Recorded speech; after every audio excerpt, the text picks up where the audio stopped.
Hi, this is Lindsay. Welcome back to my channel. Today we're doing a very simple beginner's tutorial. I've done things like this on my channel before, however, every time they're slightly different, and I think it's great for us to learn. I'm doing a beginner's tutorial on making journal cards, and I just think that they're great to stick into your journals, great to give as happy mail. I'm going to be doing both. I have some I'm going to be sending as happy mail and some I'm putting in a journal that I'm working on. So today I'm featuring some digital prints from Cherry Pink Prints, and I featured her in my Etsy archaeology series a little while back, and we decided to kind of collaborate again on a new video, and she provided me with some wonderful papers that I printed here, and I printed them 4 to a page. Well, I think she actually had these already set 4 to a page, but aren't these amazing papers? Let me try to zoom out a little so you can get the, not zoom in. So there's these different colored and textured papers that we'll be working with, and then these wonderful like vintage timepieces. And we have she has 4 to a page, and you can also get them full sheets. But so we'll make one of those as well. And then these are like ATC size. These are the ones I'm going to be putting in a journal that I am currently making. So I'm going to show you how to do something smaller like that. And then these were like 12 by 12 papers that I printed 4 to a page, just very neutral colors. We're not doing anything loud and fancy. Sometimes in the journals there's so many big, loud, fancy things that I like to go back to simple roots. I like to go back to you know, something not so loud and not so busy, but still something that has a beautiful color. So what we're going to do, I printed these on 20-pound paper. It's just cheap copy paper, because we're going to actually back them and sew, stitch around them with just a simple straight stitch or a zigzag stitch, either one. So if you just have a simple sewing machine, that'll work. Now, if you do not have a sewing machine, make sure you get the glue around the edges, or actually what would be even better would be to print this on a color, like an ivory cardstock, or on the other side of a scrapbook paper, and then cut it out so you don't have to worry about the edges coming out. But we're going to be sewing for this tutorial. So I grabbed a piece of scrapbook paper. This is a cutoff from scrapbook paper. I have a piece of coffee dyed paper, and I have a paper pad from Momenta. I love this brand. I get them at TJ Maxx, not TJ Maxx, Tuesday Morning. And this is the 8.5 by 11 size, and it's just this beautiful different colors, but they have a lot of texture to them. So let's get started. All right. We're going to start off with these little ATC cards, and we are going to back these with probably a brighter color in here, maybe the yellow, since the journal that I am making does have a lot of yellow in it. This is a beautiful, beautiful kind of distressed looking cardstock. And yes, that'll fit perfectly. I'm just going to take this perforated edge off.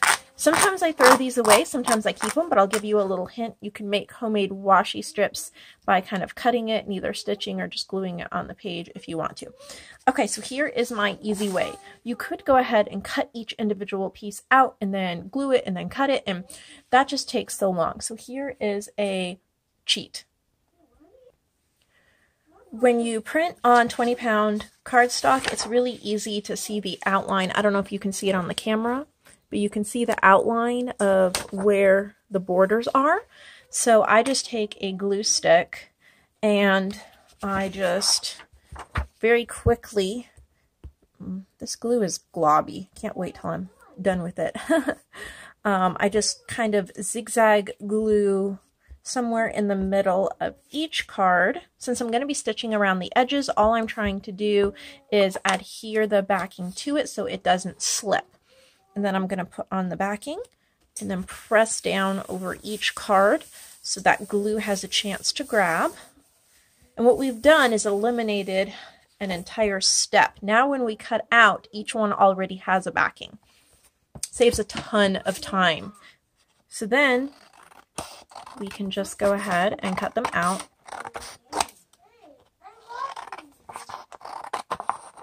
And the glue grabs it so that it's not going to slide, really. I had someone ask me about what scissors I use, and I actually found a brand that I think I like better than the Tim Holtz. that's hard to say because I like the Tim Holtz scissors, but I abused those things till they finally didn't work anymore. This is a Scotch titanium. I got it at Hobby Lobby. They are so comfortable to cut with. I can cut out, if you've seen my ephemera packs, I can cut pages and pages of those things without getting a blister. Either that or my hands are just getting used to it. But no, these are seriously comfortable scissors. They're not that expensive, especially if you use a 40% off coupon. So I would suggest that you look for those. And I found them in the Sewing Notions section. So they were over with like the safety pins and the thread and stuff like that in Hobby Lobby. All right, I'm not going to cut, well, you know, I will, since we're chatting. So I hope that all of you are having a lovely day.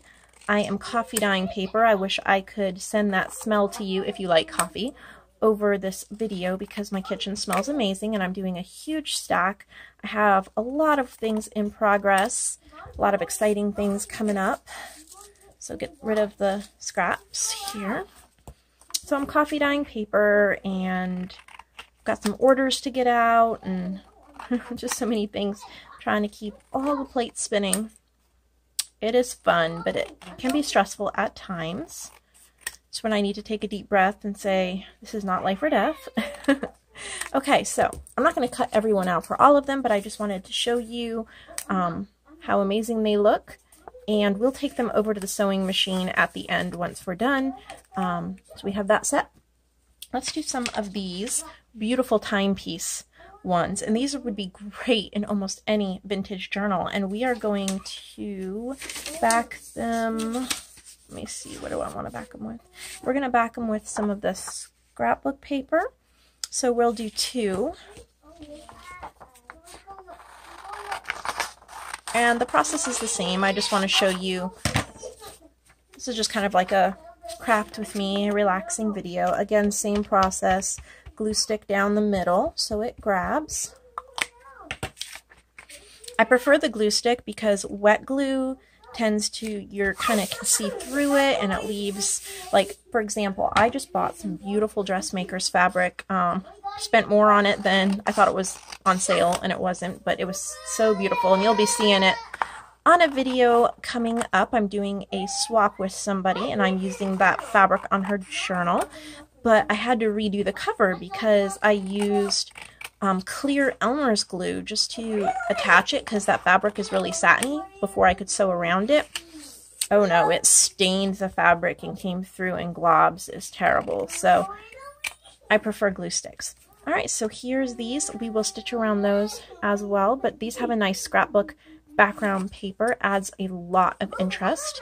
And this is light enough you can journal over the front. And so we could go through, do the same thing with all of these, or use these for something else. And then let's look at these cute paper textures. Super cute. We're going to use one of these brights again, and I want to use some of the pinker purpley ones. So I think we'll take this pink.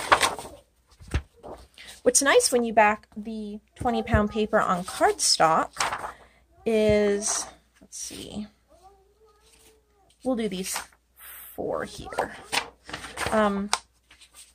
What's nice about that is it gives it a lot of firmness, and once we add the stitching, it will give it texture. And then all of you who love adding all of your layering and your embellishing, you just go ahead and do that. That's not what this video is about. This is just a simple basic card. And sometimes I like to add a simple basic card in with some other tags or other really embellished things, just so that the journal is not too thick and it's not too, I like to have a lot of writing space in my journals, and sometimes when I have too many pieces layered up on each other, it makes it really difficult to write in journals. So sometimes I just like to slip in a basic card to add extra journaling space. And then of course you can embellish them later on. We will probably grab a little bit of lace or a button, and I will show you a very simple embellishment. Okay, so we're just going to do those two cards right there. These kind of pinky purple ones. And then these ones are the 12 by 12 papers. And I wanted to show you how you can really turn anything into a journal card. Once you print it 4 up, you can't even tell that they were 12 by 12. And we're going to use the coffee dyed paper for this. I love how neutral these are. We'll use this page here. So you're definitely going to want to go over to Cherry Pink Prints if you have not already favorited her shop, because I did do an episode on her shop, and I'm sure I'll use her things again. But there's a lot of new subscribers to my channel, so if you have not discovered her, you may want to click the link below and favorite her shop and purchase some of her digital items, because as I've mentioned in my videos before, I like to purchase digital items to build up my digital library for journals. I like to think different textures, different colors, and what are basics that I will use over and over again. So when I'm going to make a journal, like a botanical journal or a nature journal or a travel journal or whatever journal that I might be making, like for example, I'm working on a journal that is primarily yellow and purple right now, primarily yellow. It will be a botanical journal, but I went ahead and purchased some yellow textured papers from an Etsy shop, and now I will have more yellow in the future for when I need it. And I also looked through some of the purchases I have already made from some of my Etsy archaeology shops that I featured, and then used some of those. It's kind of like having scrapbook paper pads always ready, always at the ready. Not having to worry about using up the pages. You can just print them. So, and if you haven't been watching my videos and you don't know what printer I use the Epson EcoTank printer. I highly, highly recommend it. It's somewhere around $200, $220. But it is refillable. Oh, that glue did not stick.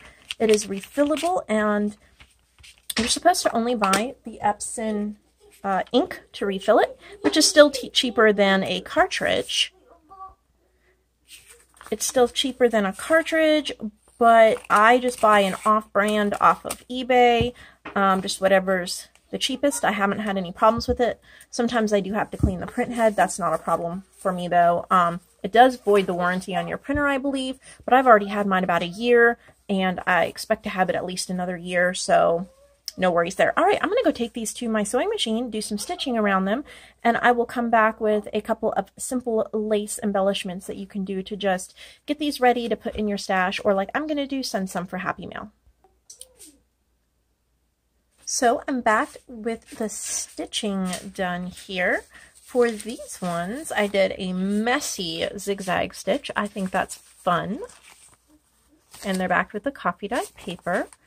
For the time ones, I did a straight stitch, as well as the paper ones. And then I also did a zigzag for all of the little ones, and I just use, for the most part, I just use whatever thread is in my sewing machine, because I like the different colors, even if they don't quite go. There's pink in the journal, and I think it just adds a lot. So I just brought a purple ink pad. Since there's a lot of purple in the journal as well, I like to just go through and ink the edges.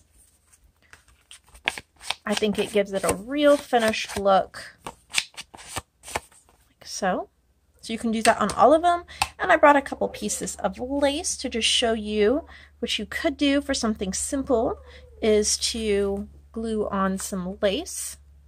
I don't have my hot glue gun right here, so anything else would be frustrating. But just like a little bit of lace at the top, keep it super simple. Just showing you how that could look. And so you could whip out a whole bunch of these in no time, put them in your stash, share them with your friends and your swap partners, or whatever. Put them in your Etsy shop. So much fun. So I hope you enjoyed all of these beautiful prints and this simple tutorial. Please check out Cherry Pink Prints because her stuff is amazing, and I hope that you have a wonderful day. Thank you for coming along on this tutorial with me.